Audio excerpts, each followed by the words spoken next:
নমস্কার বন্ধুরা, আশা করি সবাই ভালো আছেন, সুস্থ আছেন। আশা করি আপনারা নববর্ষেও খুব ভালোভাবে আনন্দ উপভোগ করেছেন।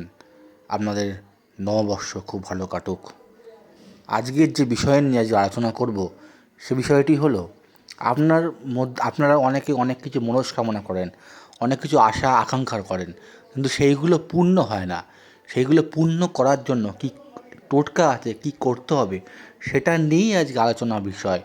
আপনাদের মনস্কামনা থেকে আমি অনেক অর্থ উপার্জন করব, আমি দামি মোবাইল কিনব, আমি ভালো বাড়ি করব, ভালো বাড়িতে থাকব, অনেক কিছু কেনাকাটা করব।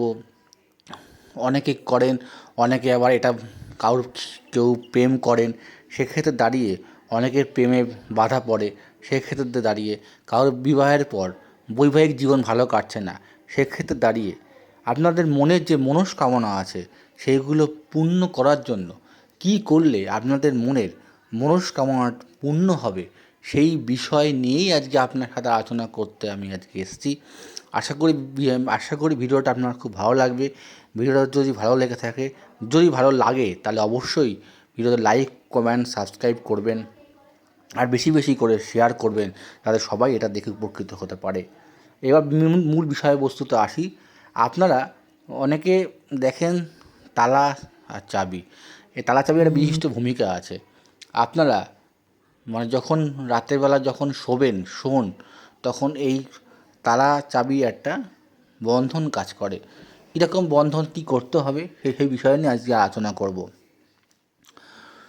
শুক্লপক্ষ অর্থাৎ আমাবস্যার পরে শুক্লপক্ষতে বৃহস্পতিবার, শুক্রবার অথবা রবিবার, এই যে কোনো 3 দিন শুক্লপক্ষতে আপনারা দোকানে যাবেন। দোকানে গিয়ে একটা তালা চাবি কিনবেন। অবশ্যই এক দরে এক দর করে কিনতে হবে।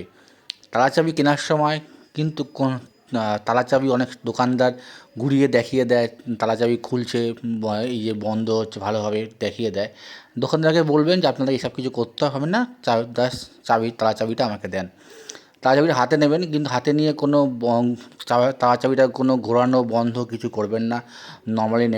নর্মালি নিয়ে ওটা বাড়িতে নিয়ে আসবেন।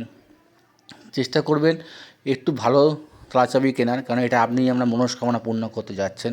ওটা নিয়ে এসে আপনি বাড়িতে রেখে দেবেন। এটা অবশ্যই বৃহস্পতি, শুক্র, রবিবার দিন কিনতে হবে শুক্লপক্ষের সময়। কিনে এনে বাড়িতে রেখে দেবেন। রেখে দিয়ে রাতে শোয়ার সময় আপনি আমার ইষ্ট দেবতার নাম করবেন। নাম করে আপনাদের মনে অনেক মনস্কামনা হতে পারে, 2, 3, 4 রকমের মনস্কামনা হতে পারে, একের অধিক মনস্কামনা হতে পারে। আমি বলবো যে কোনো একটা বা দুটো মনস্কামনা আপনি মনের মধ্যে নিয়ে, সেই মনস্কামনাটাকে নিয়ে যেই বালিশে শোবেন, সেই তালার চাবিটা সেই সেই তালা চাবিটা সেই তালার মধ্যে ঢোকাবেন। তালাটা বন্ধ অবস্থায় থাকবে। ঢুকিয়ে আপনার মনস্কামনাটা বলবেন, বলে বালিশের পাশে রেখে আপনি শুয়ে পড়বেন। শুয়ে পড়ার পর সকালবেলা ঘুম থেকে উঠবেন। ঘুম থেকে উঠে অবশ্যই মেঝেতে কিন্তু আপনার ডান পাটা আগে পড়বে, আপনার ডান পা আগে পড়বে। মেঝেতে ডান পা দেবেন। ডান পা দিয়ে আপনার তালা চাবিটা নিয়ে নামবেন। নেমে আপনার মনস্কামনাটা আবার বলবেন, যে মনস্কামনাটা আপনি আগের দিন রাতে বলে শুয়েছিলেন সেটি আবার বলবেন। বলে সেই তার চাবিটা সাথে নেবেন। নিয়ে ওটাকে বাইরে বেরাবেন। বাইরে বেরিয়ে আপনি কী করবেন, আপনার বাড়ির কাছে কোনো 3 রাস্তার মোড় থাকলে সেই 3 রাস্তার মোড়ে ওটাকে রেখে দিয়ে আসবেন। রেখে দিয়ে আসলে কী হবে, কেউ না কেউ সেই তালা চাবিটা দেখবে। দেখে সেটা সে নেবে। নিয়ে সে খোলা বা বন্ধ করার চেষ্টা করবে। তখন থেকে আপনার মনস্কামনাটা পূরণ হওয়া শুরু করবে। এটা খুবই ফলপ্রসূ হবে আপনাদের জীবনে। এটা আপনি যদি করতে পারেন, এটা ভোর করলে ভালো হয়। তাহলে আপনার যেইটা করছে সেটা কেউ দেখতে পারবে না। আপনি কিন্তু ওটা রেখে দিয়ে সাথে সাথে বাড়ি চলে আসবেন, ওদিকে ফিরে তাকাবেন না। এটা মাথায় রাখতে হবে। এটা করার কিছুদিন পর থেকেই আপনার যে মনস্কামনা নিয়ে আপনি এটা করেছেন সেটা কিন্তু পূর্ণ হবে। এটা কিন্তু খুবই ফলপ্রসূ টোটকা। এই টোটকাটা খুবই ফলপ্রসূ। এটা আপনার মনস্কামনা পূর্ণ হবে। আস্তে আস্তে দেখবেন আপনি যে মনস্কামনাটা করেছেন সেটা আস্তে আস্তে পূর্ণ হচ্ছে, সেটা আস্তে আস্তে ফলপ্রসূ হচ্ছে। এটা আস্তে আস্তে আপনার মনস্কামনা পুরোপুরি পূর্ণ হবে। আপনি যা চেয়েছেন সেটাই হবে।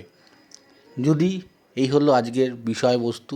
যদি ভালো লাগে অবশ্যই লাইক কমেন্ট সাবস্ক্রাইব করবেন, কমেন্ট করবেন, না বুঝতে পারলে কমেন্ট করবেন, আমি কমেন্টে আবার আপনাদের বলে দেবো। ভালো লাগলে অবশ্যই শেয়ার করবেন। ভালো থাকবেন, সুস্থ থাকবেন, সবাইকে ভালো রাখবেন।